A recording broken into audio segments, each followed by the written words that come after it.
नमस्कार साथियों। होली के पावन एवं पुनीत और रंग बिरंगे त्योहार की आपको बहुत बहुत शुभकामनाएं।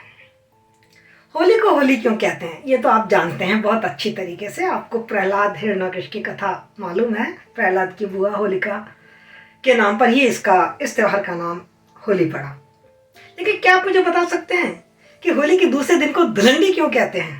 देखो, हर त्योहार का नाम के पीछे कोई ना कोई आधार है। दीपावली क्योंकि दीपक जलाए जाते हैं, रक्षाबंधन क्योंकि उस दिन रक्षा सूत्र बांधा जाता है, जन्माष्टमी क्योंकि वो अष्टमी है और उस दिन कृष्ण का जन्म हुआ था। धुलंडी को धुलंडी क्यों कहा जाता है? नहीं ना, मैं बताती हूँ आपको कि धुलंडी को धुलंडी क्यों कहते हैं।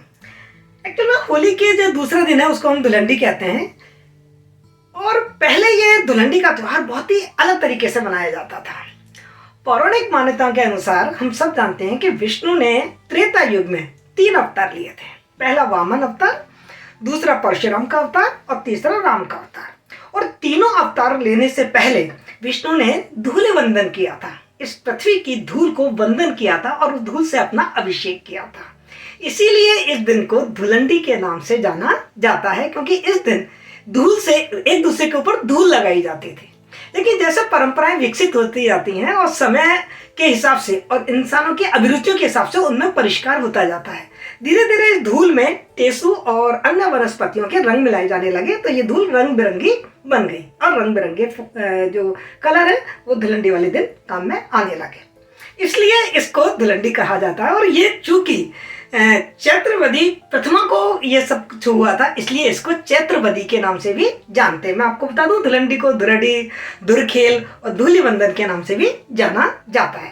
इस धुलंडी के साथ एक मान्यता और जुड़ी हुई है, बहुत ही गौरवपूर्ण मान्यता है। उसका जिक्र मैं आपके सामने करना चाहूंगी। हमारी जो परंपराएं हैं वो वास्तव में बहुत ही हमारे लोक जीवन के लिए बड़ी महत्वपूर्ण है और हमारे आपस के भाईचारे को बढ़ाने में बहुत ही योगदान देती है। धुलंडी वाले दिन ये प्रचलन था कि जिस घर में विगत वर्ष में कोई मृत्यु या शोक हो गया है तो वहां पे सूखा रंग डाला जाता था। आज भी हम अपने आसपास अपने परिजनों में और अपने इष्टजनों में और अपने जो हमारी मित्र मंडली है या जो हमारे पास पड़ोस के लोग हैं, रिश्तेदार हैं, यदि वहाँ कोई गमी हो जाती है तो होली पर गमी उठने का दिन माना जाता है। होली पर वहाँ जाते हैं और उनको सूखे रंग का तिलक लगा के और उन्हें उस गम से हटाने का, उनको उस गम से उबरने का प्रयास हम करते हैं। बहुत ही गौरवपूर्ण परंपरा है।